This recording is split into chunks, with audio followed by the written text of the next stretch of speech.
Yeah, hi everyone. Michael Connor here from Rhizome. I'm executive director and have been off for a couple weeks. Bree's been filling in and doing an amazing job, and I'm here today with Zach Blas as our visiting artist. We're doing this with Artwrld as season three of the Artwrld podcast at Josh's invitation, partly as in the arc of our 30th anniversary celebrations, just having a lot of conversations with artists and people who have shaped Rhizome's past and future. And certainly a key figure in that pantheon is the person with us today, Zach Blas, really amazing artist. I think that Zach and I first worked together around the facial weaponization suite project, where Zach was developing different kinds of concealment, camouflage, and refiguration of the face in response to machine vision and surveillance, and connecting that with discourse about archives and trans people and their presence and absences within those archives. They're used for policing. Really fascinating work. But of course, also Zach was in the Net Art Anthology series that Rhizome did a few years back with a project from the larger body of work around the Contra Internet, which was a really fascinating kind of premise that Zach developed around like thinking kind of against the internet, like thinking about maybe possibilities within the internet that required like rejecting some of its kind of colonial logic and everything. And I was super pleased to see Zach's work featured in a really important way at the Whitney Biennial this year. With a body of work I hadn't actually really been following and was new to me, which really explores this idea of like the growing religiosity of the AI sector, which is something that I have certainly noticed and have many thoughts about myself. It's a fascinating installation. If you're in New York, you must see it. But I'm very pleased to welcome today Zach Blas to tell us more about it in the person. Great. Hi, everyone. Thanks so much for being here. Thank you, Josh and Michael, for inviting me. And just give me a second to start sharing my screen with you. Okay, there we go. Okay, so today what I'd like to do is talk you through the larger body of work that I've been doing for about the past 10 years that this project at the Whitney Biennial has led up to. But first, I just want to say a few words about my practice in general for those of you that might not be familiar with what I do. For about across 3 decades now, I think, I've been making work that deals with computational technologies, their industries, and their relations to power, anything from artificial intelligence to biometric facial recognition to airport security and predictive policing. And with my engagements here, I typically center intersectional feminist and queer approaches and concerns as kind of a core part of the politics of the work and Just playing for the certainly the audience. methodology. Oh. What? Um, and yeah, so I thought I'd just show you a few pieces just to try to get you, I guess, into the world of my practice and aesthetics. This is a work that I made some years ago for the Berlin Biennial that looked at kind of part of this religiosity work that I've been developing around AI that thinks about creating a new symbolism for tears in relationship to emotional crying, religious weeping, and thinking about tears as a symbol of extraction. And earlier work of mine focused on heteronormative assumptions embedded in technical infrastructures. And I looked at this by imagining a line of queer technologies, which included gender adapters to plugs beyond male and female.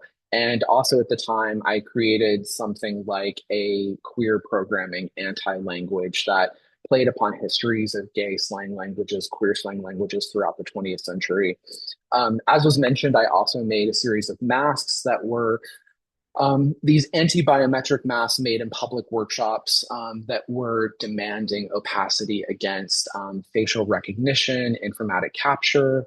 And in more recent work, I've developed a line of inquiry around what I've termed metric mysticism, which is looking kind of deeper into Silicon Valley's um, use and appropriation of magic and mysticism and connecting that to kind of longer transnational imperial histories of mysticism in the service of empire. So this work is thinking through Peter Thiel's Palantir Technologies company, which is named after the crystal ball in Lord of the Rings. And I'm thinking about this through the figure of John Dee, who was a royal spy, mystical advisor to Queen Elizabeth I, and also the inventor of the phrase British Empire.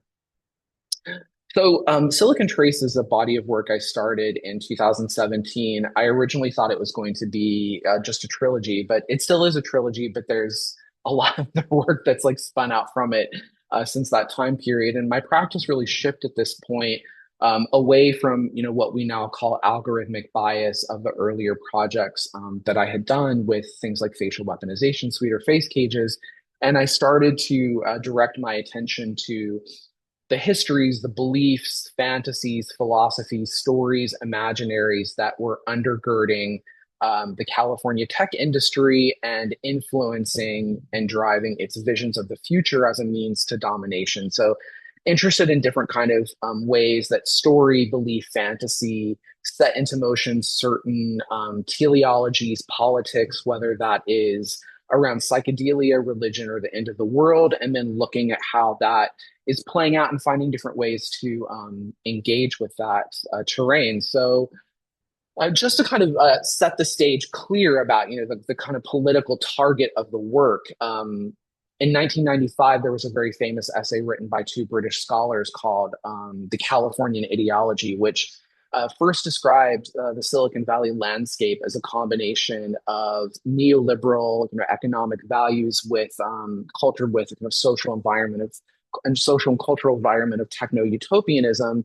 In more recent writing by a scholar, Erin McElroy, she develops this idea of siliconization, which is this kind of idea of a Silicon Valley ethos essentially going global and how that's moved to different regions of the world and affected things from gentrification to forms of neocolonialism. And then in my own publication that I published last year with my colleagues Melody Ju and Jennifer Rhee, I further developed this idea, informatics of domination, which was first articulated by Donna Haraway in her famous Cyborg Manifesto, which is her kind of reconfiguring of the Black feminist writer Bell Hook's idea of white supremacist capitalist patriarchy. So just to kind of set the stage about like what is the kind of the political target, critical point of focus around Silicon Traces. It's these broader issues around domination, capital, patriarchy, colonization. So, moving into those works, well, one other detour. I find this quote by Haraway quite helpful for thinking about the kind of turn in methodology in my practice with this. So in 2016, she wrote, "It matters what stories we tell to tell other stories with. It matters what stories make worlds, what worlds make stories." So I think of Silicon Traces as not exactly taking a position of classical critical distance where we're looking at something engaging from it critically from a very clear position of outside the issue. I'm more interested in gathering and attending to these stories that are emerging in the tech industry. Zach, that's super, super interesting. I think your work is absolutely fascinating. I think the conversation is absolutely fascinating. Michael, thank you again for your amazing questions and co-hosting. Since we're at time, Michael, who do we have next week? Do we remember? We have Rebecca Allen, who's an amazing digital artist in the New Humans show, collaborator of Kraftwerk, legend in the game. Fantastic. But Zach, as we sign off here, is there any way that people can support you, follow your work, come see some of the things that you're doing? Yeah, sure. I'm only on Instagram, and you can go to my website to see what I'm up to. I think there's some things coming up, so you can just go there and check it out. But yeah, Okay. thanks so much everyone for coming out. Have a great weekend. Thanks, Josh and Michael. Appreciate it. Okay, I will share all the things. So we'll send it out so everyone knows how to find you. But Zach, thanks again. This was really fantastic. Michael, thank you. Thank you after such an insane week with the new museum opening, and congratulations on that. As Zach said, I hope everyone has a wonderful weekend, and hope to see you guys again next week.